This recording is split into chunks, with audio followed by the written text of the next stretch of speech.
eu ir só de ônibus, né, só via terrestre ou fluvial, porque tem lugares que não dá para ir por via terrestre, só de barco. Então eu falei, eu vou só de ônibus e vou ficar no menor número de hotéis possíveis.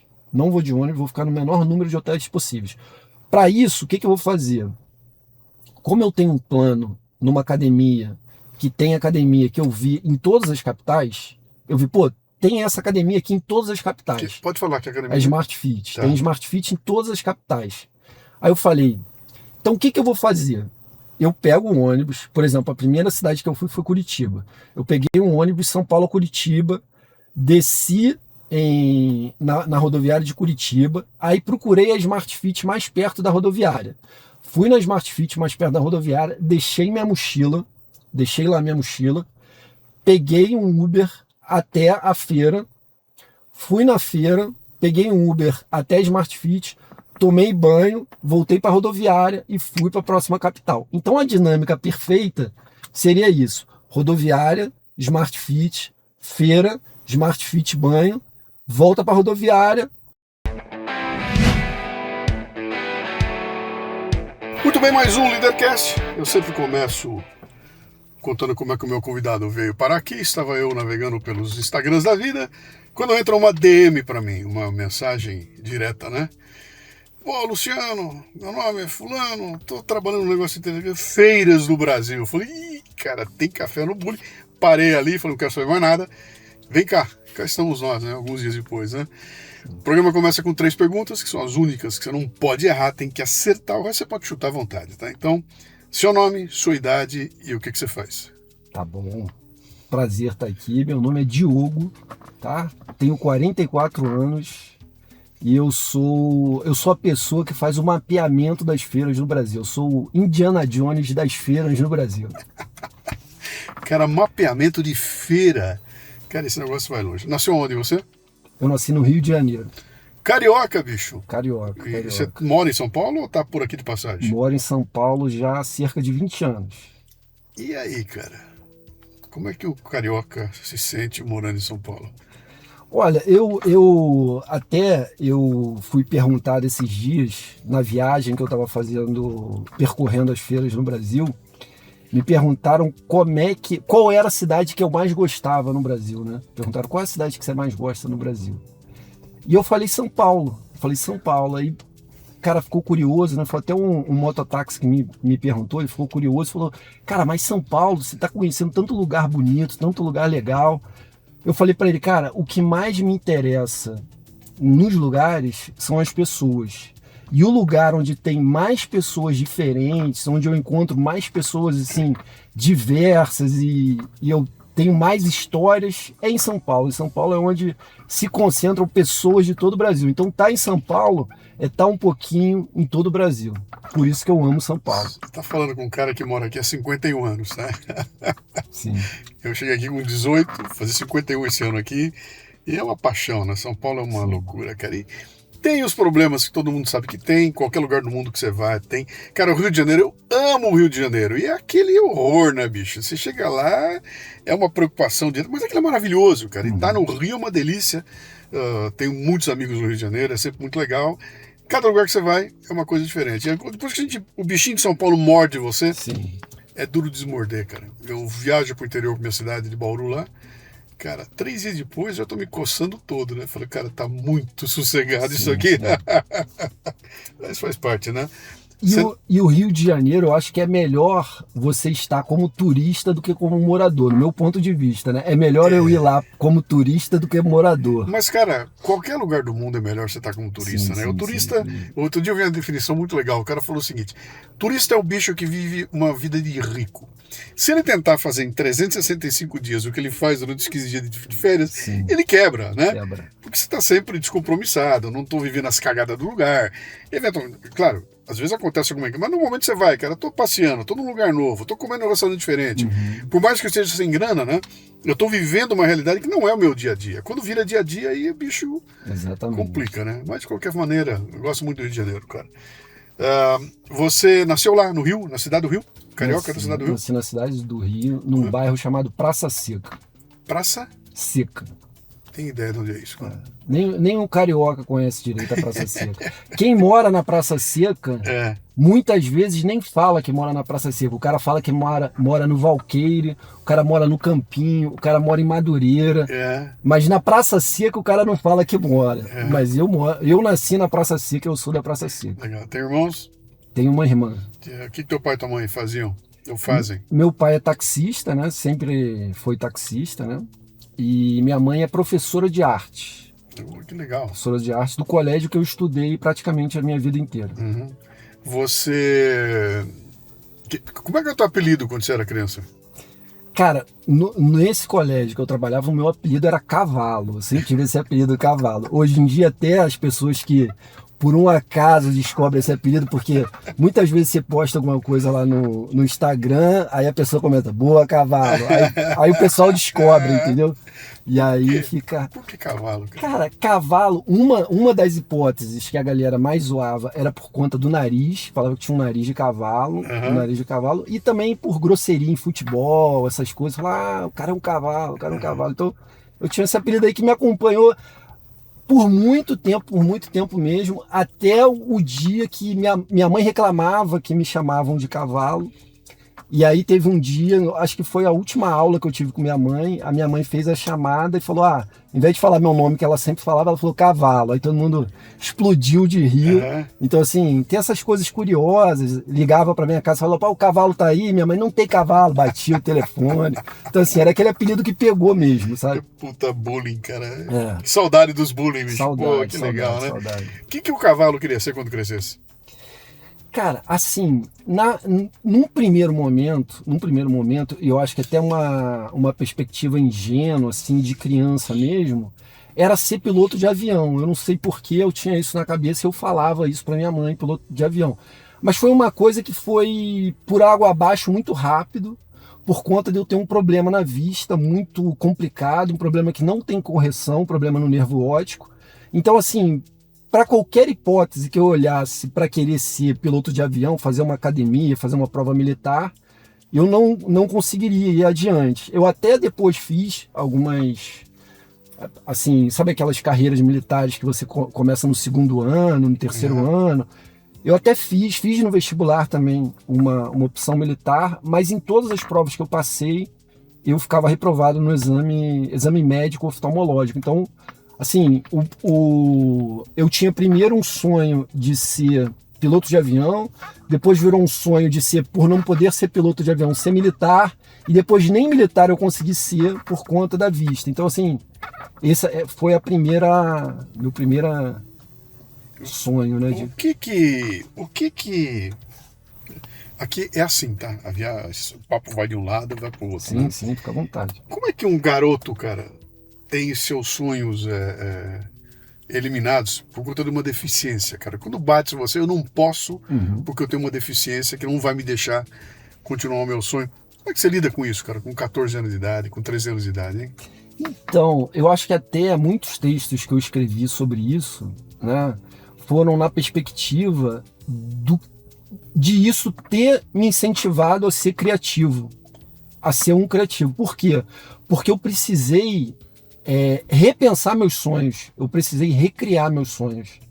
Então, a minha visão, quando não deu certo, quando uma deficiência física não permitiu que eu fosse adiante nos meus sonhos, na minha cabeça, aquilo jogou uma perspectiva de agora você vai ter que reaprender a sonhar. Então, eu acho que isso até me incentivou a ir para o lado da criatividade, um lado que eu trabalhei ao longo da minha vida inteira.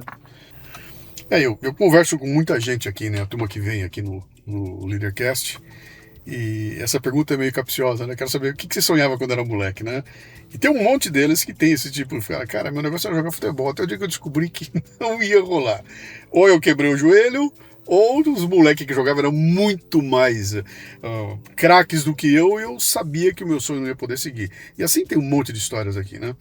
E é interessante porque é meio que uma decepção, né, cara? Você tá com puta sonho, cara, pô, não vou conseguir porque eu não tenho habilidade suficiente para fazer isso, né? E a molecada com 15 anos, se bobear, você brocha e dali para adiante. Bom, não dando certo ser aviador, você vai fazer o que da vida, cara? Então, aí desde o colégio, eu tinha muita afinidade com a questão criativa, né? Com a questão criativa em termos de, por exemplo, criar músicas para, por exemplo, torcida, quando a gente tinha aqueles intercolegiais que jogavam um colégio, né, contra o outro ali numa espécie de Olimpíadas, fazia as músicas que a torcida cantava.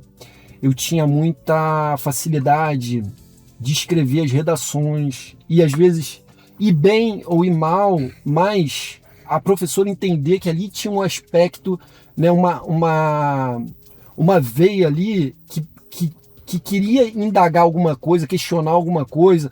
Ela falava, não, segura esse seu lado, porque aqui é mais uma coisa estrutural. Então, assim, eu sempre ouvi isso, que, é uma pessoa criativa, uma pessoa criativa, uma pessoa criativa.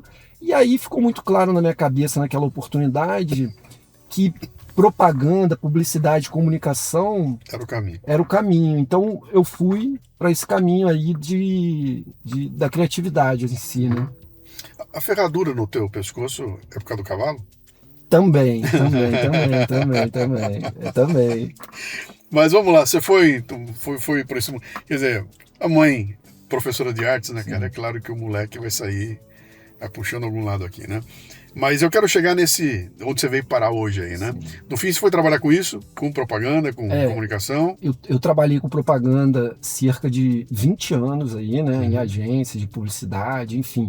Principalmente na parte de transição das grandes empresas do varejo, né, físico para o varejo digital. Sim. Ou seja, fazendo os apps das empresas, fazendo essa comunicação das novas plataformas digitais onde você poderia fazer aquisição de produtos através daquilo.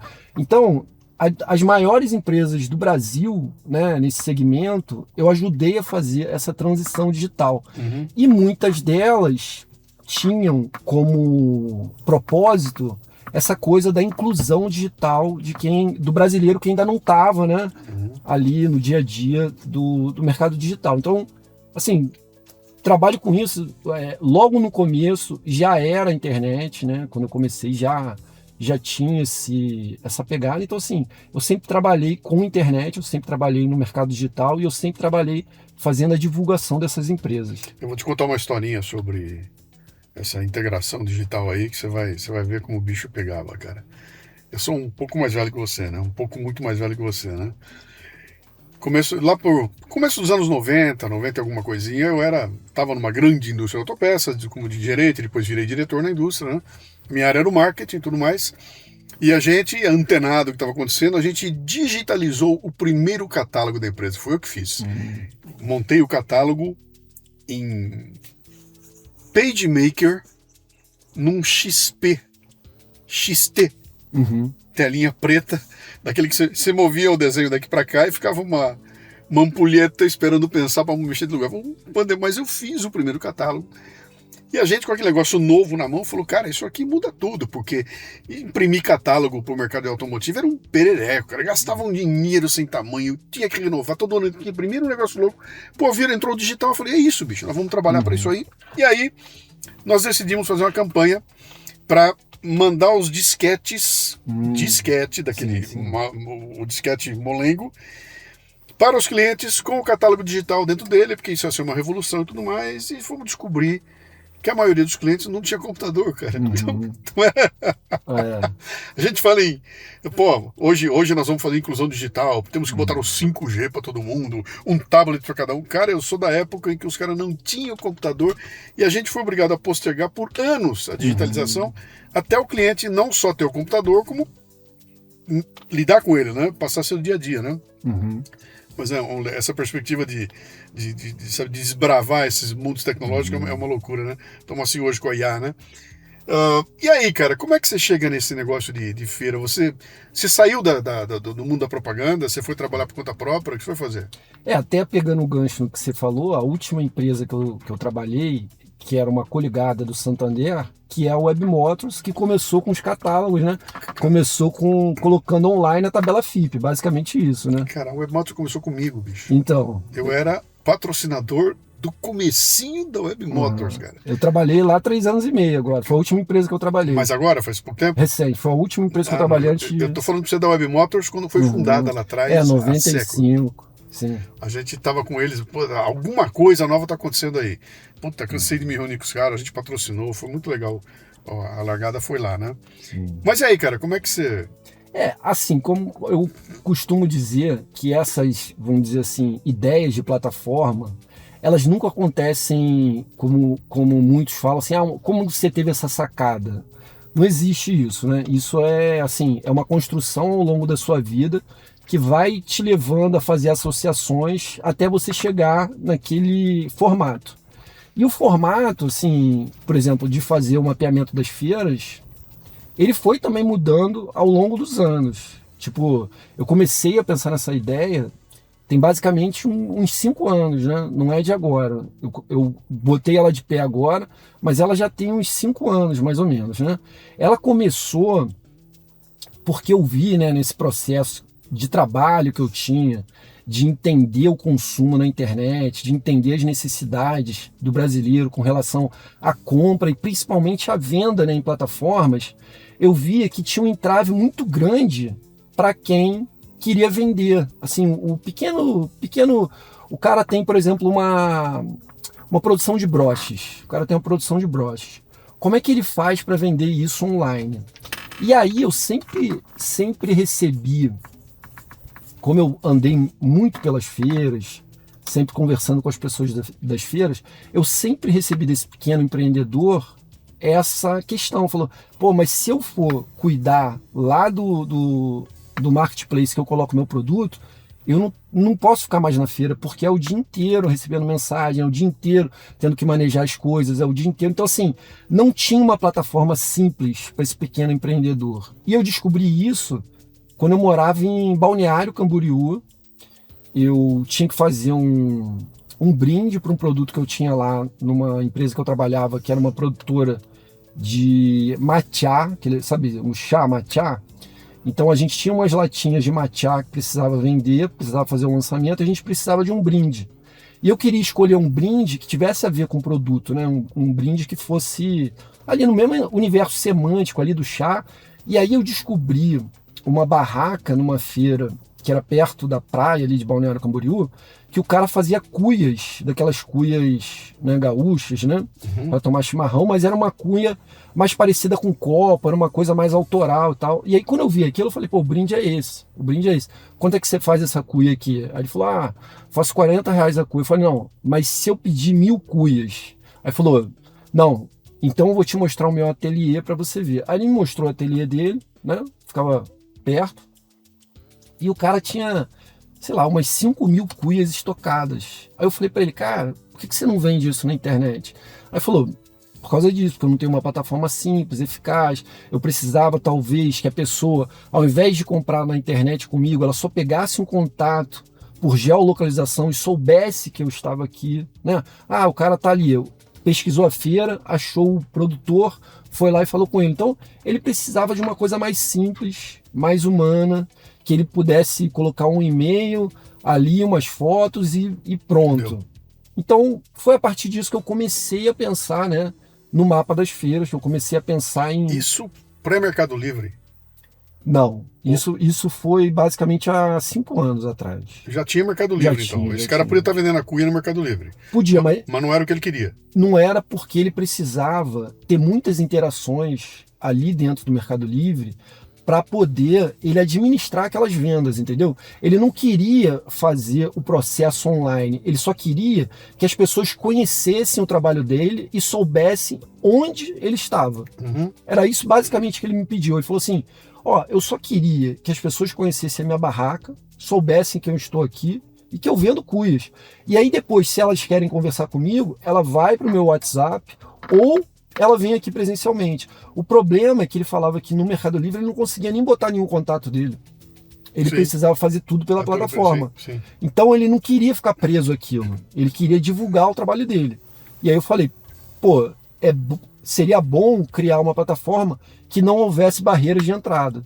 E aí por isso eu falei, pô, se eu fizer um sistema de mapeamento das feiras onde eu consiga atrair uma audiência para aquelas feiras, eu vou conseguir com que esses feirantes, eles coloquem as barracas deles nessa feira, e aí as pessoas encontrem eles de forma fácil e faça a ponte simples, sem precisar que ninguém pague, sem precisar que tenha barreiras de entrada. Quando você fala feira, o que você define como feira, cara? É a feira que vende alface, tomate e laranja?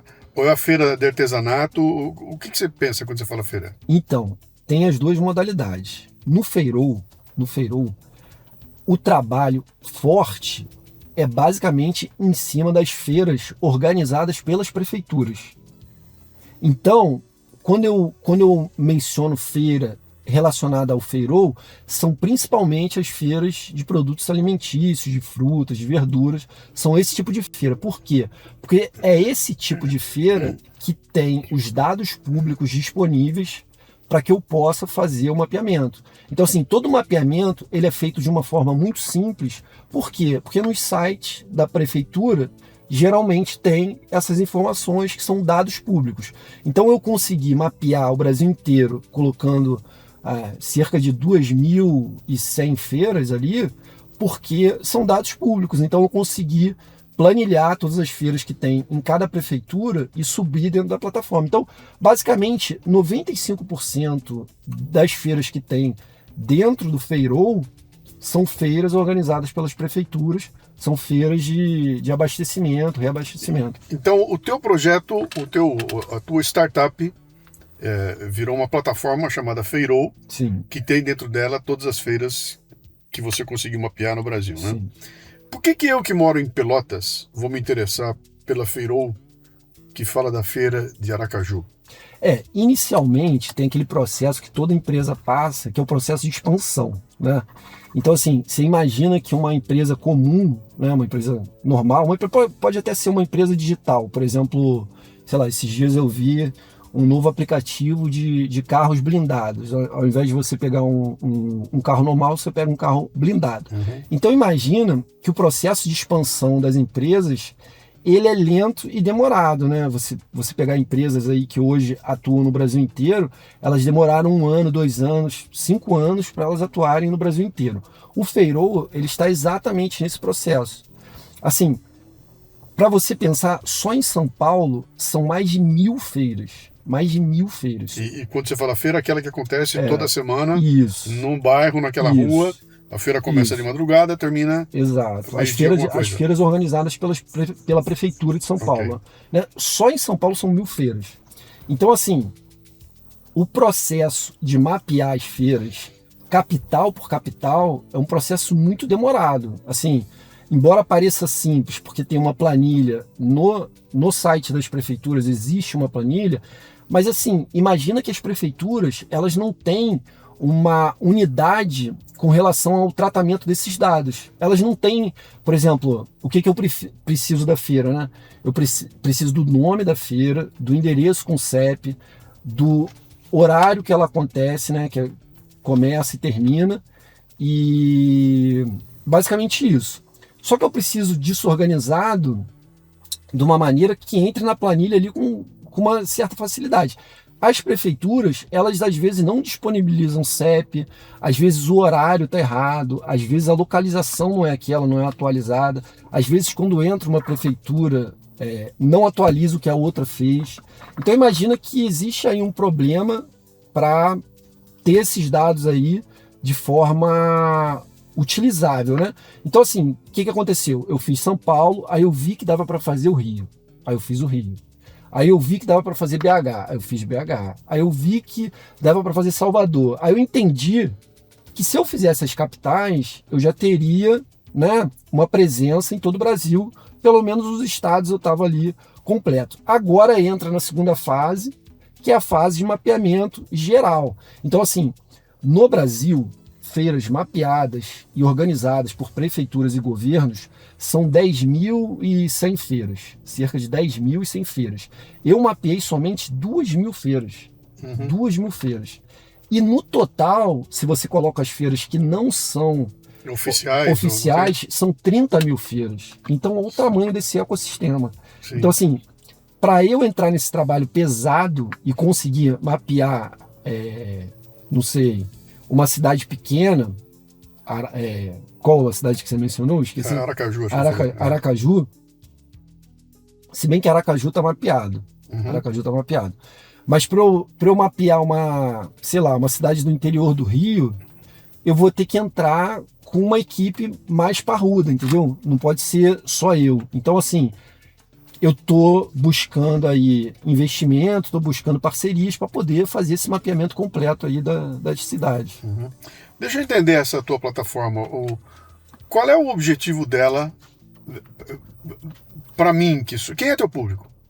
O meu público é, primeiro, feirantes. Público número 1, feirantes. Os feirantes, tá? Esse é o público número 1. O público número 2 é pessoas que frequentam a feira pelo menos uma vez na semana. Pessoas que frequentam a feira é o chamado heavy user de feira, sabe? Como a gente chama no marketing, o heavy user de feira. E, né, o público número 3 que eu considero são as empresas que circulam ali ao redor desse universo e que podem agregar valor à sua marca através da conexão com a feira. Então são esses públicos que eu quero atingir hoje. O que o feirante faz quando ele chega no Feirol? Ele entra no teu site, na plataforma, Sim. Fazer o quê? O feirante, ele entra no site e aí ele verifica se a feira que ele trabalha está mapeada, se a feira que ele está lá todos os dias, se a feira está ali mapeada. Se a feira estiver mapeada, ele faz um cadastro simples, colocando um e-mail e senha, e ele pode atrelar a barraca dele àquela feira. Ou seja, cada feira ela tem um painel onde os feirantes podem cadastrar suas barracas. Então o que acontece? A feira acaba se tornando um grande mural ali digital. Então quando você entra na feira, por exemplo, eu moro na rua ali de Derichem e tem uma feira ali na rua de Derichem. Quando você entra ali nessa feira, tem os feirantes que ali trabalham, tem os vídeos que foram feitos na feira, tem os stories que foram feitos na feira. Então a plataforma é isso. A plataforma é como se você estivesse entrando numa feira online. E aí você pode ter o contato dos feirantes para poder fazer negócio com eles. Por exemplo, se o cara tem uma barraca de caldo de cana numa feira, nada impede que ele vá fazer um serviço para uma empresa que queira distribuir caldo de cana na sua festa de final de ano, por exemplo. Então, assim, o sentido do feirol para o feirante é abrir negócio para eles. Quer dizer, a exposição dele ali dentro é que vai ser... E ele não paga nada por isso. Não paga nada por isso. Você está com ela lá, tá? Não paga nada por isso. O que um usuário de feira ganha? Porque eu estou vendo, você tem uma baita plataforma, eu sou um usuário de feira, mas a feira é aqui em Moema, fica a 4 quadras da minha casa. Sim. Esse é meu mundo. Eu vou nessa feira que é 4 quadras, né? Sim. O que eu iria fazer no feirol? Ou na sua feirinha que está aqui do lado? O feirol, ele nasceu também, né? Isso que eu falo, que não é não é uma coisa que é um estalo, na verdade é um processo. E uma das coisas desse processo foi porque eu me mudava constantemente, eu me mudava a cada 2 anos, eu mudava aqui em São Paulo, eu ia morar em outro bairro. E sempre que eu saía de um bairro para o outro, eu não sabia onde ficava a feira. Então, quando eu fui morar nesse último lugar onde eu moro hoje, eu pensei assim, pô, onde é que tá a feira aqui perto? Né? Onde é que é a feira aqui perto? E aí eu fui buscar no Google, né? O padrão, né? O Google ele faz um mapeamento das ruas, mas as feiras que estão cadastradas no Google, elas não são de responsabilidade da empresa, são pessoas que colocam. É igual uma pessoa coloca ali a sua empresa ali no Google. Então, assim, não tem um compromisso institucional de ser um mapa oficial. Então, assim, eu encontrei uma feira ali que não era, que estava na rua errada. Então, assim, aí eu fui ver no site da prefeitura onde tinha as feiras, tem a informação aqui onde são as feiras, será que isso daqui está correto? Então, assim, para quem é freguês, você não necessariamente vai estar sempre na sua casa. Então, você pode estar no seu trabalho e querer encontrar a feira mais perto para comer um pastel. Você pode estar na casa da sogra e querer fazer um almoço especial e ir na feira ali perto comprar alguma coisa. Então, assim, a gente tem muita mobilidade. E outra coisa que eu falei muito durante a viagem que eu fiz do feirol foi que, além do turismo, você pode fazer o feirismo, que é você viajar e conhecer a feira. Então, Você viaja para Salvador, você pode conhecer as feiras de Salvador através do feirão. Não, vamos falar um pouquinho de feira aqui, só um comentário antes com você, que você falou aquele negócio do processo. Eu estava assistindo essa semana um corte de um vídeo do YouTube lá, onde tinha um daqueles web comunistas falando lá, e o cara dizendo, e os caras metendo a boca, porque o cara que inventou o 5G não ganhou nada, quem ganhou dinheiro com o 5G foi a Huawei, foi as empresas chinesas, foi as grandes Big Tech, e o coitado que inventou o 5G não ganhou merda nenhuma, morreu pobre, né? Eu falei, que interessante, deixa eu ver quem inventou o 5G. Eu cheguei lá, ninguém inventou essa merda, cara. O 5G é um conglomerado de um monte de protocolos que um monte de gente fez, né? Então a grande empresa pagou e um cara inventou um negócio, então todo mundo inventa, monta um sistema que é a somatória daquilo tudo e um belo dia nasce o 5G. Então não teve o Zé da Silva lá que inventou e ficou... E aquilo me chamou a atenção, eu falei, cara, quanta coisa nós estamos lidando aqui que é um processo, né? Que não é o eureka, achei. Não. A coisa tá andando e uma hora ela acaba aparecendo ali, né? Mas eu fiquei curioso com você, é o seguinte aqui, eu não sou... Quando eu era moleque em Bauru, feira era um acontecimento. Então, ir com a minha mãe e com a dona Helena na feira era um acontecimento, a gente sempre ia e era uma diversão, aquele negócio legal. A feira tem uma dinâmica que é só dela, né? O feirante, o cara falando alto, chamando, brincando, tem todo um lance, cor, cheiro. É um negócio único, né? Lá em Bauru era assim. Depois que eu vim para São Paulo, a coisa mudou de figura, porque aqui é tudo muito mais complicado, né? E eu acabei perdendo o hábito de ir na feira. Hoje eu sei, quando tem a feira, eu dou um pulo ali, aqui pertinho, para tomar um caldo de cana com pastel frito ali, né? Mas não vou para fazer compra na feira, não vou com o meu carrinho de feira, e lá eu fico curioso porque eu vejo um monte de gente no fazer. Então há um bicho frequentador de feira que tem uma cultura própria, tem um jeito próprio, e aquilo é um puto acontecimento, né, cara? Você chega na feira, aquilo é uma festa de cores e de coisas ali, né? Você é um apaixonado pela feira, cara? Sou. Como é que é? Como é que é isso aí? Como é que você parte da ideia de montar um portal que fala de feira para ganhar esse amor pela feira e pela ambientação? Eu dei uma olhada no teu Instagram, né? Tua viagem, né? Conversando toda hora, tem um cara diferente, um feirante diferente. É uma riqueza absoluta lá. O que te pegou nessa... Desde criança era assim? Como é que era? Então, eu tenho uma conexão muito forte com meus avós, porque como meus pais trabalhavam e a casa dos meus avós era do lado da minha casa, eu fui basicamente criado pelos meus avós, tá?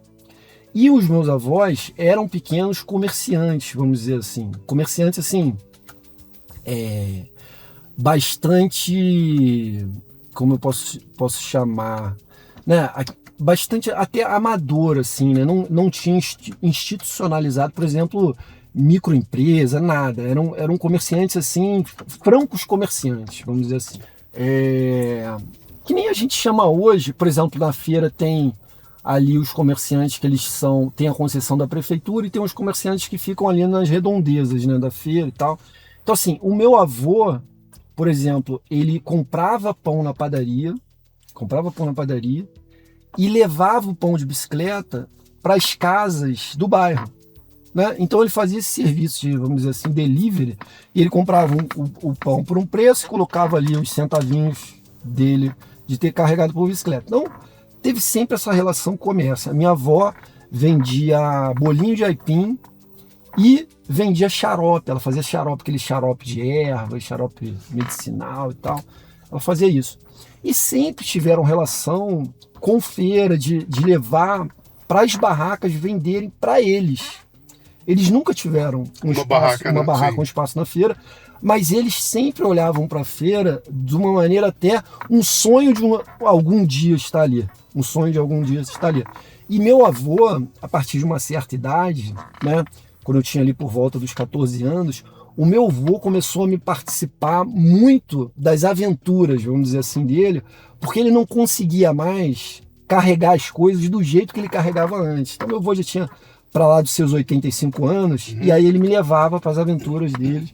E uma das aventuras era na feira, levar, por exemplo, ele tinha no quintal da casa dele uma plantação de batata doce. Aí ele pegava, plantava aquelas batatas, aí colhia aquelas batatas, botava aquelas batatas num saco, né? E assim, mais ou menos uns 20 quilos de batata, era bastante batata, e levava para vender. Então, ele levou uma vez, eu lembro dessa passagem, eu devia ter uns 15, 16 anos, ele levou uma vez para uma quitanda que tinha perto da casa dele, e o dono da quitanda falou para ele que não queria aquelas batatas sujas ali. Falou, seu Manel, essas batatas sujas não vão vender. Ele ficou, acho que magoado, né? Eu já entendi um pouco das coisas. Ele pegou aquela batata ali e foi andando. E no caminho tinha feira, e o rapaz falou para ele, não, deixa aqui essas batatas. Ele foi lá, ó, e ele falou, mano, tá vendo? Quem menos tem, mais oferece. O meu avô era dessas frases, assim. Sim. Ele usava esses jargões, vamos dizer assim. Falou, quem menos tem é o que mais oferece. E ali nessa relação que eu tinha com meu avô, das aventuras dele, de levar carregar lata velha para um lado, carregar não sei o que lá para o outro, eu tinha muito ali esse ambiente da feira, e essa conversa com os feirantes, e ficava ali, eu lembro que meu avô ia na feira, me deixava tinha um senhor que vendia revistinha na esquina da feira. E esse senhor, todo mundo ficava reclamando com ele, não pode ficar aí, sai daí, o cara do bar pedia para ele sair, e ele colocava o papelão com as revistinhas em cima e tal. E eu vi essa coisa, sabe, dessa informalidade, era isso que eu queria falar, essa informalidade, e isso sempre me trouxe, né, um olhar para a feira, que é um olhar, assim, a informalidade na feira, ela ganha a economia, ela se transforma em economia. E eu pensava, pô, a feira é o lugar onde a pessoa tem o primeiro acesso dela, né? O primeiro acesso, primeiro negócio, primeiro empreendimento que a pessoa pode fazer. O mais simples é montar sua barraquinha e ir lá vender. E aí, muitas feiras, inclusive, elas são... durante uma parte do tempo, elas são informais, elas não são operadas pela prefeitura, e depois elas se formalizam, a prefeitura faz obra. No Nordeste tem muito isso. Então, esse senso de comunidade que a feira tem, de um ajudar o outro, das coisas ir para frente, juntas, assim, eu amo isso, eu amo esse universo, essa socialização, socialização. Cara. Tem um lance na feira que é único. Você estava falando aí, eu estava comparando o processo de eu comprar uma maçã no mercado e o processo de comprar uma maçã na feira, né? No mercado, eu entro no mercado, ninguém olha na minha cara, eu vou lá, pego a maçã, eu ponho 4 maçãs no saquinho, vou com o saquinho, entrego pro caixa, ela pesa, eu pago para ela e vou embora. Sim. Ou hoje nem isso, eu vou no caixa. Chego no caixa eletrônico ali, se bobear, ele já tem, eu pago até por ali, né? Então é uma coisa muito fria. Eu entrei sem falar com ninguém e saí sem falar com ninguém. Exato. Quando eu vou na feira, cara, eu tenho uma interação minha com o cara da feira. E aí eu vou perguntar para ele da maçã, e ele vai dizer, essa não é legal, aquela é melhor. Exato. Essa aqui é mais docinha, aquela é assim, assim, assado. Então, vira um bate-papo lá, e aí, vai levar 4, pô, leva mais 2 que eu te dou um desconto. Então tem todo um lance ali, e na hora de pagar... Aí a outra coisa, do mercado eu passei o cartão, nem isso, né? Não tem troco. Sim. Não tem essa história toda aqui. Na feira tem todo um lance que é o processo em si, ele é muito rico, né? Sim. Eu volto para casa igualzinho eu voltei do mercado. Maçã e maçã. Só que a compra de uma foi de um jeito, a compra do outro foi de outro. Teve toda uma experiência na feira que eu perdi no mercado, né? E acho que a sociedade está perdendo muito isso, sabe? Tá perdendo muito porque está sendo cortado esse momento de interação, né? E se você olhar para a feira é um puta negócio analógico, né? Total. É muito analógico, né? E por isso que é uma delícia. Sim. E assim, como você falou, o mercado, né? Ela tira essa conexão do produtor com o consumidor, né? Com o cliente, direto com o cliente. Exato. Né? É o povo com o povo, né? Sim. Então, assim, o mercado, ele é feito por funcionários ali, repositores, que eles não entendem basicamente do produto. Eles estão ali para organizar as prateleiras. A feira não. Além do... Pô, até o feirante que não é produtor, ele é um feirante que ele compra batata há 15 anos. Então ele entende tudo de batata, ele só vende batata. É a diferença de você comprar um livro na Amazon Sim. e comprar um livro numa livraria e ser atendido por um livreiro que sabe o que está falando, cara. É uma delícia, né? Agora você vai falar, você está indo contra a Amazon? De jeito nenhum, a Amazon é uma maravilha, cara. Eu vi agora, comprei amanhã de manhã, tá na minha casa, o meu livro está lá maravilhoso, mas a experiência em si, cara, ela tira muito da humanidade que tá ali. Ela vira um negócio muito... É tudo muito rápido, né? Muito... Como é que eu vou dizer? Não tem graça, não tem molho, né? E a feira tem o molho, tem a graça, por isso que é legal. ir lá, né? Mas aí você decidiu que você ia viajar todas as capitais do Brasil. Sim. Você fez isso em quanto tempo? 39 dias. Você visitou 27 capitais em 39 dias. 39 dias. Ah, você tinha um roteiro, quando você chegava lá, eu cheguei na cidade, eu fiz check-in no hotel e vou pra feira. Não, é assim, ó. Primeiro, a motivação da viagem foi porque nem todas as feiras estão mapeadas corretamente. Então, como eu estava recebendo algumas reclamações do mapa, falando, essa feira não é esse dia, essa feira não é nesse lugar, essa feira não é nesse horário. Eu falei para a audiência lá do canal que eu tenho, falei, então beleza, então em janeiro eu vou viajar a todas as capitais. O dia que eu chegar na capital de ônibus, eu vou descer, vou na feira, a partir do mapa das feiras, a partir do Feirol. Vou acessar lá www.feirol.ai e vou ver a feira que é mais perto da rodoviária. E no dia que eu estiver lá. E aí eu vou ver se essa feira existe, não existe, tá certinho. E depois dessa feira, eu vou para outra capital e vou fazer isso e vou rodar todas as capitais do Brasil. Só que é o seguinte, né? O que acontece? Eu tinha um plano. O plano era o seguinte: eu ir só de ônibus, né, só via terrestre ou fluvial, porque tem lugares que não dá para ir por via terrestre, só de barco. Então eu falei, eu vou só de ônibus e vou ficar no menor número de hotéis possíveis. Não vou de ônibus, vou ficar no menor número de hotéis possíveis. Para isso, o que eu vou fazer? Como eu tenho um plano numa academia, que tem academia que eu vi em todas as capitais, eu vi, tem essa academia aqui em todas as capitais. Pode falar que a academia... É Smart Fit. Tá. Tem Smart Fit em todas as capitais. Aí eu falei, então o que eu vou fazer? Eu pego um ônibus, por exemplo, a primeira cidade que eu fui foi Curitiba. Eu peguei um ônibus São Paulo a Curitiba, desci na rodoviária de Curitiba, aí procurei a Smart Fit mais perto da rodoviária. Fui na Smart Fit mais perto da rodoviária, deixei lá minha mochila, peguei um Uber até a feira, fui na feira, peguei um Uber até a Smart Fit, tomei banho, voltei para a rodoviária e fui para a próxima capital. Então a dinâmica perfeita seria isso: rodoviária, Smart Fit, feira, Smart Fit, banho, volta para a rodoviária, segue a viagem. Aí você só viu uma feira naquela capital? Só uma feira. Mas aí o que acontece? Aí são os problemas da viagem, né? Por exemplo, eu fiz a viagem, eu comecei dia 1º de janeiro. Então o que aconteceu? Quando eu cheguei lá, dia 2 de janeiro, não tinha feira. E nem perspectiva de feira, porque as feiras entraram de férias em Curitiba. Então o que acontece? Eu cheguei lá, por exemplo, acho que numa terça ou quarta-feira, e tive que esperar até domingo, porque domingo seria o dia que ia ter uma feira, que era uma feira mais de artesanato, né? Que era uma feira turística, e que essa feira, por ser turística, não parava, porque era naturalmente ali final do ano, então tem bastante turista, a feira continuava.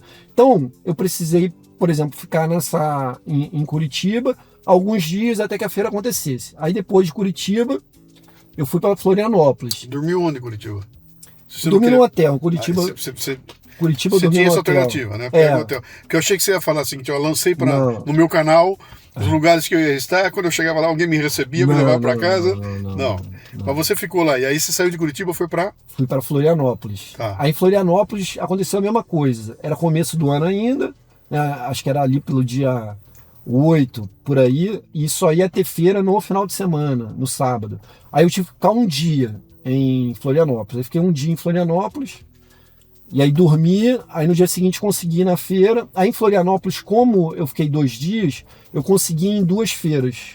Eu fui numa feira, porque o que eu queria mesmo era ir na feira de rua, feira organizada pela prefeitura, feira livre. Eu não queria ir em feira turística, feira de artesanato. Então assim, feiras de artesanato tinha em Florianópolis, mas eu falei, não, eu combinei comigo mesmo que eu ia fazer feira livre, feira de alface, verdura. Então eu esperei. Então eu fui em umas feiras de artesanato um dia antes, e no dia seguinte eu fui na feira realmente, na feira, enfim, aí gravei. E o que você fazia que chegava na feira? Você chegava lá, comprava uma banana e ia embora? Eu chegava na feira, eu tenho um óculos, né, um óculos da Ray-Ban em parceria com a Meta, que é um óculos que faz a filmagem. Sim. Então, assim, esse óculos, ele me deu uma gama de possibilidades na feira muito grande, que é o feirante, ele não sente o espaço dele invadido. Sim. Eu não tô com o celular na cara dele, né? Então, é uma coisa menos invasiva, né? E outra, é o ponto de vista como se a pessoa estivesse visitando a feira no meu lugar. Fantástico isso. Mas você avisava ele que estava sendo gravado? Avisava e o óculos pisca. Okay. O óculos pisca e dá para ver assim muito. Sim. Dá para ver muito. Então, assim, o que eu faço, né? E aí, em Curitiba e Florianópolis, eu ainda não sabia direito o que fazer em termos de como é que eu ia me portar e conversar com os feirantes. Porque eu já tinha feito alguns episódios do Feirou aqui em São Paulo, no Capão Redondo, em Osasco. Eu já tinha filmado feira. Só que eu tinha filmado feira com um cinegrafista, numa espécie de programa. E eu filmei, fiz alguns episódios com óculos, assim, mas foi muito breve. E quando eu cheguei nessas primeiras cidades, Curitiba e Florianópolis, eu não sabia ainda como abordar, mas eu fiz o episódio e aconteceu e foi legal. Só que quando eu cheguei na terceira cidade, que foi Porto Alegre, eu conheci um feirante que ele chegou para mim e falou assim: pô, Diogo, eu tô vendo que você chega aqui, você chega na feira, você chega um pouco acanhado, você não sabe com quem falar, você já não começa conversando e gravando, tem essa barreira de entrada. Ele falou: ó, sabe o que você faz? E aí você faz em todos os lugares que você for, procura o coordenador da feira.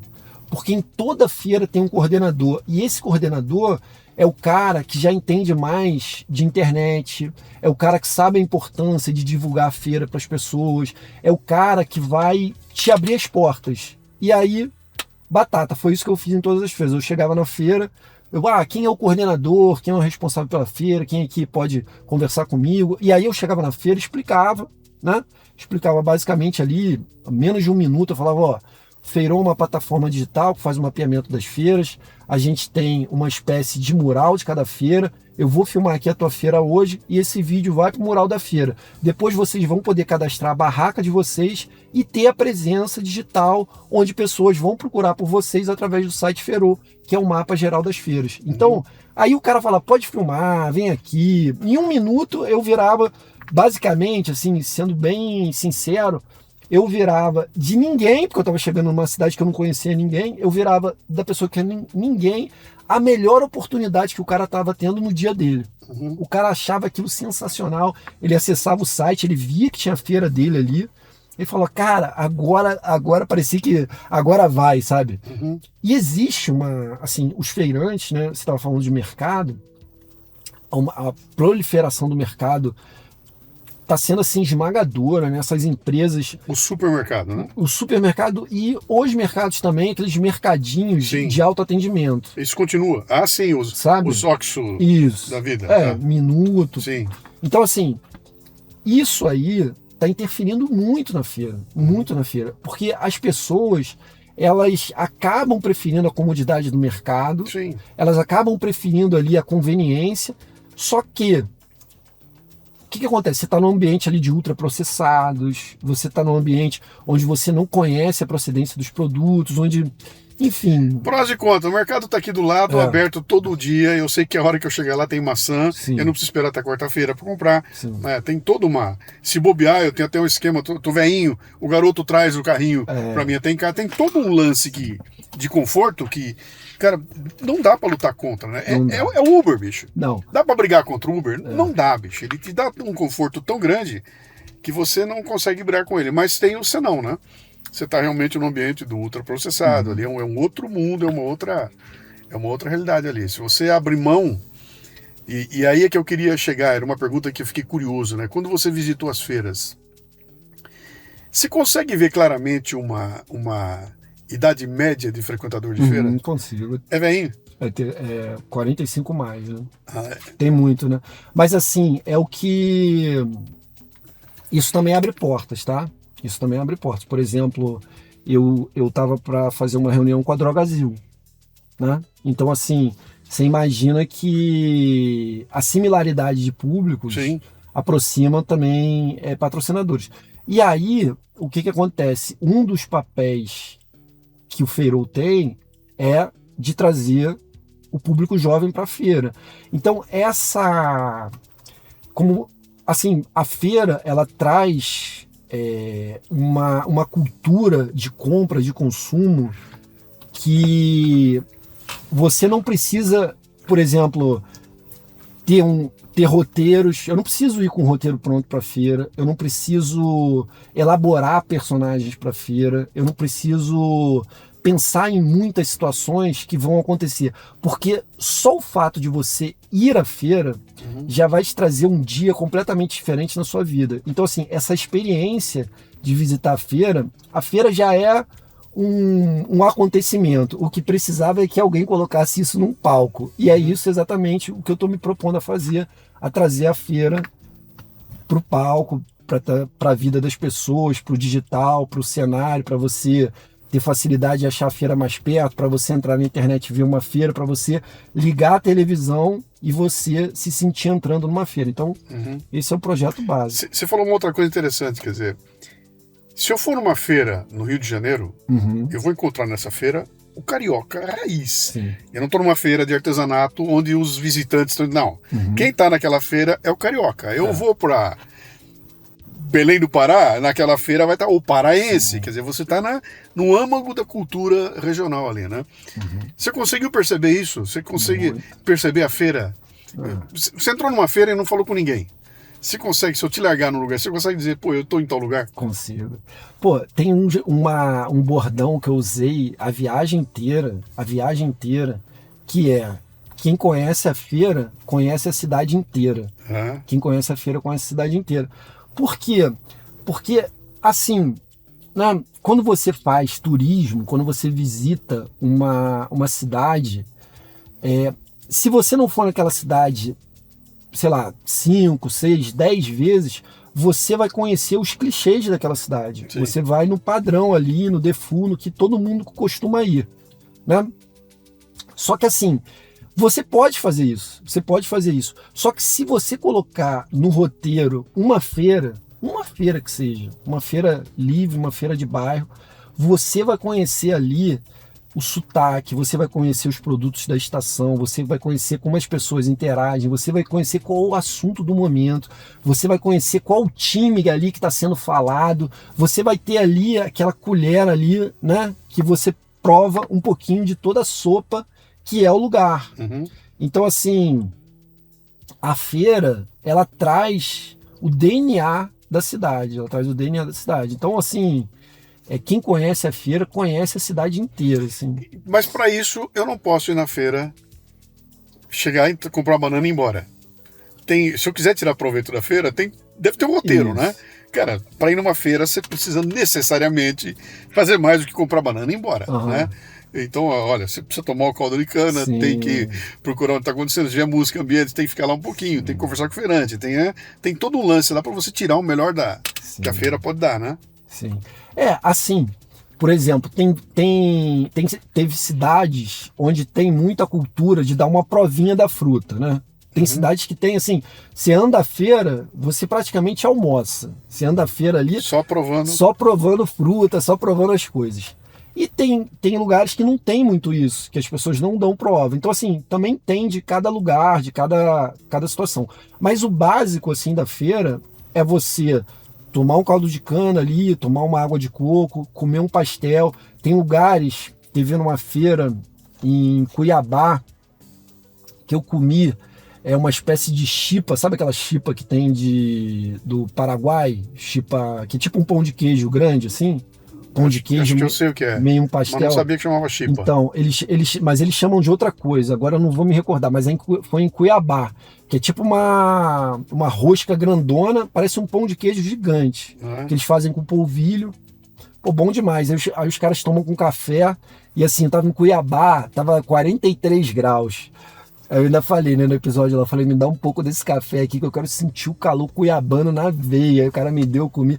Então, assim, tem lugares onde tem a pamonha, por exemplo, em Goiânia, né? Tem muita pamonha. Em Curitiba tem um pastel em formato de capivara. Eles fazem um pastel em formato de capivara. Então, assim, cada lugar, tu vai em Salvador, tem o acarajé, né? Sim. Tu vai em Belém, tem o tacacá, né? Então, assim, cada lugar, tu vai... Por exemplo, eu fui em Boa Vista, eu comi a panelada. que é E assim, quando você vai chegando no Nordeste, o café da manhã, por exemplo, no Acre, né, que é a região norte, no Acre, eu comi um café da manhã que o nome é baixaria, que é cuscuz, carne moída, tomate e um ovo em cima de tudo. Café da manhã. Café da manhã, baixaria. Parece México isso aí, só falta uma pimenta. Baixaria no Acre. Aí, por exemplo, em Manaus, deixa eu ver o que tinha. Em Manaus eu comi um cachorro quente na feira, cara. Então, assim, cada lugar tem a feira, né? E tem a questão do alimento pronto na hora para você comer na feira. Toda feira tem isso. Toda feira tem um alimento pronto na hora. Aí, dependendo do lugar que você vai, né? Do lugar que você tá, o alimento, ele, né, é diferente. O pastel é o que sempre tem. O pastel vai ter em todos os lugares. Tem um lance interessante, cara, quando a gente fala de, isso aqui tá parecendo uma feira. A gente usa esse termo feira para designar um teco que é esculachado, que não tem planejamento. Isso aqui virou feira livre, essa história toda aqui. Porque ela passa essa impressão. Você chega lá, aquela puta bagunça, né? Todo mundo falando alto, aquela coisa toda, vai, dá-se um jeitinho, custa 10, mas eu faço por 8, ele vai pagar 9. É uma puta de uma zona. Mas se tem uma coisa que não tem lá, é bagunça. Porque isso é organizado, né? Sim. É uma coisa assim que quando ela tá rolando, ela é caótica, mas ela não é desorganizada. Sim. Ela tem hora para chegar, tem a disposição, você começa a entender o que tem no começo. E começa pelo pastel. Nas duas pontas tá o pastel com caldo de cana, né? E aí tem uma sequência, não tem nada solto ou maluco. O cara, para começar, ele chegou lá 4 horas da manhã. Né? Ele tem toda uma logística para levar, para sair de volta, né? Então tem uma puta ordem para essa bagunça acontecer, né? Isso é muito Brasil, né, cara? É muito cara de Brasil, né? A feira, assim, é organizadíssima, principalmente as feiras que são promovidas por prefeituras e governos, né? Então eles têm, assim, um super horário determinado. Por exemplo, em Vitória, eu conversando com o feirante, ele falou para mim, não, a gente tem que sair daqui 1h30 antes desse horário, antes das 2 horas, porque é preciso deixar a rua absolutamente limpa para os moradores. Porque você, por exemplo, você não tem culpa de morar numa rua que tem feira. Sim. Mas se a rua estiver suja, a culpa é da prefeitura. Então, assim, eles falaram, essa rua aqui, ela fica mais limpa do que uma rua normal. Porque ou tá tendo a feira, ou tá completamente limpa por causa da feira. Então, assim, é muito organizado, os feirantes, os processos deles, enfim, tem lugares onde as feiras elas têm barracas, né, que a lona são de cores específicas com relação aos produtos, ou seja, você sabe que a verdura ali é porque a barraca tem a cor verde, aí na de morango ali é amarela, então assim, tudo organizado, tudo muito bem feito, tudo muito bem delimitado, então assim, a feira, né, tem muito, isso virou uma feira, até um jeito pejorativo de falar da feira, né? Mas assim, eu também escutei isso quando eu comecei a fazer o Feirol.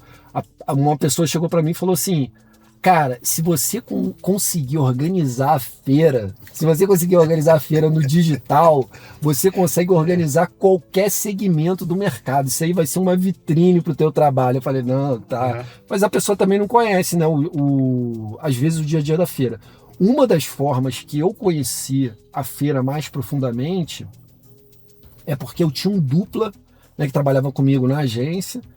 Eu trabalhava diretamente com ele há alguns anos e tal, e ele decidiu, né, num determinado momento, sair desse emprego que ele tinha para poder assumir a barraca do pai dele, que o pai dele tinha falecido. Ele falou, eu vou ter que sair porque eu vou pegar a barraca do meu pai. Eu falei, cara, você vai largar o seu emprego aqui, que você ganha uma grana, para trabalhar na feira? Aí ele falou para mim, meu querido, o que eu ganho aqui no mês, em uma semana na feira eu faturo. E eu vou trabalhar 3 dias por semana. Não vou virar à noite, vou acordar 4 horas da manhã, 3 horas eu tô em casa. Ele falou, cara, é completamente diferente. E se eu não assumir essa concessão que meu pai tem, acaba perdendo, porque não pode passar adiante. É só para a família. Eu falei, legal. E aí com ele, nessas conversas com ele, eu também entendi mais sobre feira, por quem está dentro da feira, né? Uhum. Que acho uma coisa... uma vez eu fiz eu fui convidado, vinha aqui um conselho de uma montadora de caminhões muito conhecida no mundo. Estava aqui no Brasil, eles estavam aqui para decidir onde é que iam botar a fábrica nova deles. Se ia ser no Brasil, se ia ser na China, onde é que ia ser e tudo mais. Acho que essa reunião foi em Floripa, alguma coisa assim. Eu sei que me chamaram para ir lá e eu fui lá com a missão de fazer uma palestra para eles chamada Doing Business in Brazil. Então eu tinha que explicar para os gringos o que era fazer negócio no Brasil com a intenção de que eles trouxessem a montadora de caminhões para cá, né? Legal. E eu usei o carnaval, evidentemente. Então eu já montei uma palestra, começava com a batucada, aquela coisa toda. Então, primeiro eu explanei para eles o carnaval e mostrei aquela coisa maravilhosa. Eu falei, muito bem, vocês acabaram de ver o maior espetáculo da Terra. Aqui no Agora eu vou mostrar para vocês algumas coisas que vocês não conhecem. Primeiro eu vou mostrar quem faz isso acontecer. Aí eu vou para dentro de uma favela, né? E começo a mostrar para os caras que não teve físico nuclear, não teve o cara da computação, cara, não teve. Isso aqui é o povo de uma determinada comunidade que se sente motivado de, num determinado dia do ano, estar numa avenida entregando o melhor que eles podem entregar. Esses caras não ganham milhões para fazer isso, esses caras, a maioria, vários deles pagam para estar lá, né? Então tem um lance aí de tesão e motivação que não tem nada a ver com o business, né? Isso aí está além do business, né? Outra coisa, aquilo que vocês olharam aqui e acharam que eram muitas pessoas curtindo e dançando na rua, não é nada disso, cara. Isso é um concurso. Tem regra, cara. Esses caras têm tantos minutos para estar do começo ao fim. Se atrasar, perde ponto. Se adiantar, perde ponto. Tem a ala, os jurados vão ver. E aí eu comecei a mostrar o que era julgado daquilo. E falei, cara, esse negócio é muito sério, bicho. O que parece ser um bando de gente dando risada, brincando e sem compromisso, é um negócio seríssimo. Sim. Que eles têm que entregar no dia certo, na hora certa, e ter um time certo. 3.000 pessoas precisam percorrer uma distância e aquilo tem em harmonia e tudo mais. Eu falei, cara, é um negócio seríssimo, seríssimo. E ele só acontece porque tem uma motivação do brasileiro, que se você entender, você vai entender o que é fazer negócio no Brasil, né? Então, daria para fazer um carnaval como esse pela Disney? Dá. Eu já vi o da Disney. É lindo, cara. Mas não vai ter nego sangrando a mão de bater no tamborim, não vai ter o outro arrebentando a perna de dançar com o maior tesão da vida dele. Vai ter um pessoal legal, cara. Puta roteiro, iluminação, tecnologicamente irrepreensível, mas o tesão que tem para fazer isso aqui não tem nada a ver com o business em si. Então, feira me parece um negócio muito, muito parecido, sabe? A feira é uma coisa muito parecida. Ela é algo que a impressão que você tem é que ela nasce do interesse popular. Eu preciso fazer acontecer. Eu vou dar o melhor de mim. A minha barraca tem que ser mais bonita, as frutas têm que estar dispostas da cor mais legal. Eu tenho que ser o cara mais simpático, né? E vou tratar todo mundo muito bem para que no final do dia eu tenha feito a melhor entrega naquele dia lá. Então tem uma motivação por trás disso que é a diferença, né, cara? Você não tem isso no mercado. Não tem. Você vai chegar no mercado, é lindo, maravilhoso, mas não tem esse sangue, essa coisa humana, né?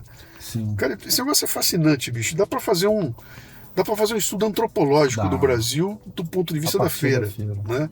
E aí na feira você foi encontrando gente. Fui. Né? Os caras da feira, né? Sim. Tem um perfil, cara, quando você chega na feira, tem um perfil do não só do frequentador, mas do cara da barraca. Tem um perfil para estar lá? Tem. A feira é um negócio familiar, tá? A feira é um negócio familiar. A maioria das barracas, elas são feitas através de sucessão, né? O pai teve a concessão ali, aí tem aquele processo que eu falei, que é assim, começa na informalidade e vai para a formalidade. Ou seja, tinha ali um conjunto de 20 pessoas que levavam as barraquinhas para ali, aquilo foi tomando corpo, a prefeitura viu que era preciso, né, regulamentar aquilo até para ter uma questão de mobilidade, aquilo se tornou uma feira, cada feirante ali foi na prefeitura, ganhou sua concessão, e essa concessão virou vitalícia, a feira foi crescendo, foi tornando tradição, e aí os filhos foram fazendo. Então tem feirante aí que trabalha na feira há 30 anos e trabalhou 15 com o pai, aí o pai já morreu, a mãe, enfim. Então tem muito esse perfil de entender que foi um processo de conquista pessoal, que foi um processo onde muitas vezes, e o brasileiro é muito assim, muitas vezes se encontra desesperado, sem oportunidade, encontra sem caminho, sem onde seguir. E aí, por exemplo, eu vou montar uma banca e vou começar a vender limão, né? Tem muita história de empresário que vendia limão no sinal. Então, assim, aí começa com a banquinha de limão, aí ganha concessão, aquilo vai passando. Só que no DNA da coisa, né, no DNA da família, existe muito essa responsabilidade de quem trouxe. Então o feirante, ele não vai para a feira só para trabalhar. O feirante sabe que aquilo ali é a família dele, ele sabe o quanto aquilo custou para ele sabe que aquilo foi a opção que ele teve e ele cresceu com aquilo. Tem uma dezena de feirantes que vieram falar comigo e falaram assim, ó, meu pai era feirante, eu sou feirante, aí agora o que eu fiz? O meu filho virou advogado, meu outro filho é engenheiro, a minha filha é enfermeira, eu tô com um problema até para fazer a sucessão aqui, eu nem sei como eu vou fazer essa sucessão. Mas quando ele vai para a feira, quando o filho ele assume aquele lugar, ele sabe da bagagem que o pai teve que passar para poder chegar naquilo. Então o cara, ele grita, o grito que ele dá ali é assim, é como uma explosão de conquista. Realmente, o cara tá ali vendendo com a alma, ele não quer, ele tá ali, às vezes a gente acha que aquilo ali é folclórico, não, aquilo ali é parte do processo que ele passou até ter aquela conquista que é um negócio próprio dele. Então o feirante, ele tem orgulho, ele grita, ele berra, e se você perguntar para ele, abrir os ouvidos pro feirante, ele vai mostrar que aquilo ali é a melhor coisa que existe na vida dele. Que legal, né? Eu via recentemente uma comparação entre a idade média do... É uma pesquisa do agronegócio. Os caras pesquisaram o agro no mundo e falaram a idade média do cara do agro no mundo inteiro ela é muito variável. Então, na feira, na França, estão super velhos, 70 anos. Né? Nos Estados Unidos é 60 e alguma coisa. E no Brasil ainda é baixa. Né? Por que é assim? Porque esses caras, os filhos...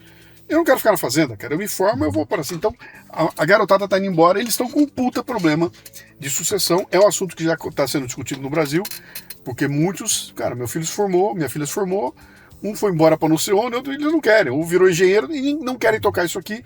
Eu tenho um problema de sucessão, né?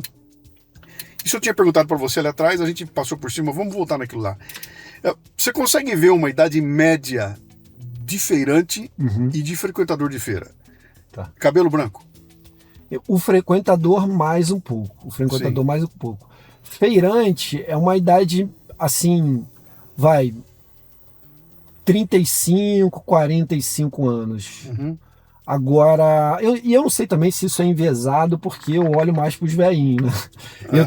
Eu tenho mais a perspectiva, por exemplo, quando eu estou fazendo conteúdo, eu procuro, embora eu queira fazer o Feirou para falar com o público jovem, eu acho que o conteúdo que mais rende, mais fica interessante no meu ponto de vista, por exemplo, com os fregueses, são os fregueses mais velhos. Sim. Porque eu acho que eles são mais espontâneos, verdadeiros, eles cutucam mesmo. Eu já fiz cada conteúdo, né, de, por exemplo, denúncia, reclamação, reclamar do chão da feira que está quebrado, reclamar de preço. Então, assim...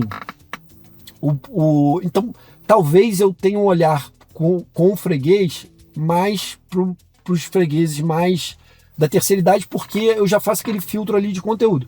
Agora, os feirantes, eu vejo muita vitalidade, muito, assim, é lógico que tem um outro mais, né, ali 60, 70 anos, mas, assim, a grande maioria ali, eu acho que é 35, 40 anos, assim, e assim... puxando a feira no gogó, levando nas costas, assim, são pessoas com uma energia assim sem igual. Sempre que eu vou à feira, principalmente para gravar conteúdos, eu saio mais energizado da feira, eu saio mais feliz e eu saio com mais potência para continuar fazendo o que eu tô fazendo. Assim, a feira me abastece muito. Não, é legal, cara. Não é a mesma coisa, mas é feira, né? Cara, a Benedito Calixto aqui em São Paulo. Sim. Cara, ir na Benedito Calixto é um acontecimento, né, bicho? Você chega lá de manhã, entra ali e eu gosto muito porque Eu tenho feito uns eventos do Café Brasil, sempre num sábado. E como começa às 10 da manhã, eu tenho que muito cedo estar lá no lugar. Então, normalmente, eu estou passando ali na Benedito Calixto, que era o caminho para lá. Eu chegava lá de manhãzinha, bem cedinho, e os caras estavam montando, e já tinha começado a bagunça, cara. Sim. Então, a turma montando as barracas, já tem uma conexão entre eles, tem uma conversa. Cara, é uma delícia aquilo, né? E a hora que a feira pega fogo e tá o povo todo lá, e tem música ambiente, e tem aquela coisa toda rolando, você sai de lá com uma energia diferente. É verdade, cara. Sim. Você sai do outro ponto e fala, cara, que puta banho de gente que nós tomamos aqui, né? E ninguém tá lá pra... Não tem holofote aceso em cima de ninguém, cara. Tá no seu ponto fazendo aí. Cara, é muito legal isso. Você vai fazer um livro aí sobre as feiras do Brasil, bicho? Então, eu fiz você falou da Benedito Calixto, eu morei lá na Benedito Calixto 4 anos, lá na feira mesmo. Morei, me influenciou muito. E lá tem uma feira que não é a feira de antiguidades, que é uma feira normal, essa feira organizada pela Prefeitura de Alimentos, né? Que eu acho que é quarta-feira, se eu não me engano. Na Benedito? Na Benedito, mesmo lugar, mesmo lugar. Fica na lateral ali. Tem a feira livre ali. Sim. Pô, morei ali direto, eu conversava muito com os feirantes ali, muito com os feirantes. Meus amigos me passavam e falavam, cara, que tanto você conversa com os feirantes aí. Mal sabia, né, que um dia isso ia me ajudar um monte. Mas eu conversava, eu ajudava eles a montar barraca, eu perguntava quanto é que eram as coisas, ficava atrás dos relógios. Cara, aquilo lá. É fascinante. Fascinante. Aquilo é fascinante. Vem cá, vamos caminhando para o nosso finalmente aqui. Então, você tem hoje um portal que chama-se... Feirou. Feirou é o nome dele. Feirou.com.br. Não, Feirou é www.feirou.ai. Feirou.ai. Tá. Entrando ali, eu vou abrir um site. Isso. E esse site eu vou conseguir localizar o estado, e vou achar a cidade, e ali eu vou pesquisar a feira que está lá. Tá. Entrando no site, você vai ativar a localização e você vai achar a feira mais perto da sua casa. Se você quiser achar uma feira em outra localidade, aí você coloca no buscador ali o nome do lugar que você quer, a rua, ou CEP, enfim, qualquer dado que você botar ali, a ferramenta ela vai achar a feira mais próxima daquilo que você está procurando. Você está nas redes sociais também? Você está no Instagram como? Feirou. Botar Feirou na lupa, botar Feirou no Google, já vai achar de primeira tudo sobre a plataforma, a viagem, enfim, os conteúdos relacionados ao Feirou. Tá, e qual é o objetivo agora? O que você está... Você está buscando parcerias, está buscando patrocínio, está buscando para dar um salto e ampliar isso para o nível Brasil, é isso? Já fez 27 capitais, agora você quer fazer as 50 e tantas maiores, depois as 100 e tantas médias, e assim vai. Isso. Agora o que está acontecendo? Eu costumo falar que uma coisa vai levando a outra. Você nunca consegue chegar num degrau se você não passar pelo anterior. Sim. Primeiro, porque assim, hoje em dia, pelo menos o meu status de conhecimento, de relacionamento, eu não consigo vender uma ideia no papel, nem uma ideia numa apresentação. Eu preciso provar e mostrar que a ideia funciona, a ideia acontece.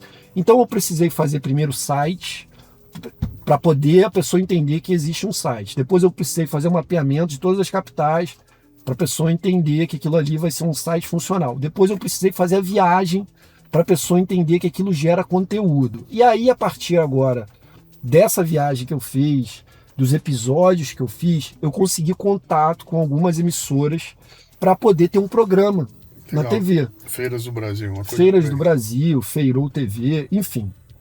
O programa ele já tem um modelo, basicamente você ligou a TV, você vai entrar numa feira. Tá? Então o modelo é esse, e eu estou conversando com um canal aberto, né? E com um canal digital. Os dois, cada um tem seus benefícios, né? Talvez no canal digital eu tenha mais liberdade, no canal aberto eu tenho mais audiência. Só que, para isso acontecer, para a gente ter esse programa, eu já tenho um lugar na grade, eu já tenho combinado, né, um acordo que eu vou ter o espaço. Só que para ter esse espaço eu preciso do patrocínio para pagar os custos básicos desse programa. Então, o que eu estou fazendo? Eu estou fazendo reuniões, né? Reuniões para poder levar isso adiante. E na paralela de tudo isso, eu estou fazendo um projeto que é o Vale Feira, né? O Vale Feira corporativo, que é a pessoa ter no seu trabalho a opção de ter o benefício através do vale. Então, ao invés de você escolher um vale alimentação, vale refeição, você tem um vale feira. Por quê? Porque hoje o vale alimentação ele não é aceito nas feiras. Eu não sabia, achei que valia. Não é aceito nas feiras. Então, o que eu queria criar? Esse vale feira, porque ele vai permitir que as empresas trabalhem o lado de ESG delas, que os funcionários consumam alimentos mais frescos, alimentos mais naturais, e que os feirantes tenham ali uma receita recorrente que eles possam contar e saber que vai ter a pessoa gastando ali no Vale Feira todo mês, ali vai ter o Vale Feira. Então, eu estou tentando costurar isso, articulações para a gente tornar isso viável. Então, é uma conversa muito, vamos dizer, abrangente, Sim. que envolve questões de impostos, questões de benefícios e questões de aplicação das empresas que operam esse sistema. Então, eu estou trabalhando nessas duas vertentes e basicamente é isso. Maravilha. É irresistível dizer, vai cavalo. Vai, faz acontecer, cara. Muito legal, muito interessante. Eu fiquei com água na boca dessa tua viagem aí, cara. Deve ter sido uma coisa fascinante. Assim, esse retrato do Brasil em 30 e poucos dias, cara. 27 capitais, isso deve dar uma... É aquelas viagens que mudam a vida da gente, muda a cabeça da gente, né? Muda a cabeça e muda a vida. Parabéns, cara. Que legal. Vou dar uma olhadinha lá no teu site e espero que a turma que tá ouvindo a gente aqui também vá para lá, se aproxime e que dê muito fruto aí, cara. Tem muito espaço para botar uma ordem nessa bagunça toda, ordenar isso tudo e trazer para o primeiro plano as feiras. A gente voltar a recuperar essa ideia de ir na feira, cara. A molecada nova precisa experimentar isso. Precisa trazer essa ordem digital, né? Trazer a feira no digital. Boa, ordem digital. Ordem digital. E só um ponto que é importante do que você falou aí da visitar as capitais em 39 dias. Uma das coisas mais difíceis, porque agora eu sou o brasileiro que rodou o Brasil mais rápido, o Brasil inteiro mais rápido, e está em homologação no Guinness, tá? O recorde? O recorde. Que legal, então, sem pegar avião. Sem pegar avião, em 39 dias. A outra pessoa que tinha feito, fez eu acho que 60 dias. Tá. Então, eu estou em processo de homologação disso aí estou vendo no Ranking Brasil e no Guinness Book. E sabe qual é a maior dificuldade que eu vi? Eu falei assim, cara, sabe por que o cara faz isso em 60 dias, não faz em 30? Porque são 27 capitais, né? Sim. Então, assim, tirando ali as que vão de barco, que você precisa ficar 3, 4 dias, daria para fazer ali em 30 dias, 31 dias, seria fácil de fazer, né? É só você pegar e ir de um ônibus para um lado, para o outro, para o lado, para o outro, para o lado, para o outro.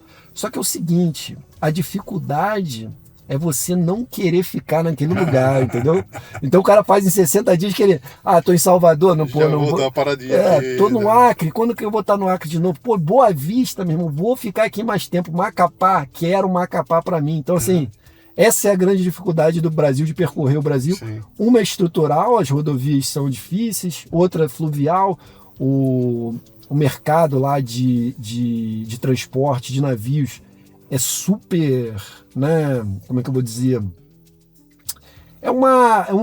Ali são empresas já que sofrem reclamações há anos, mas ninguém muda. Então, tem um problema ali de horários, tem um problema de navegação, o barco encalha, enfim, tem muito isso.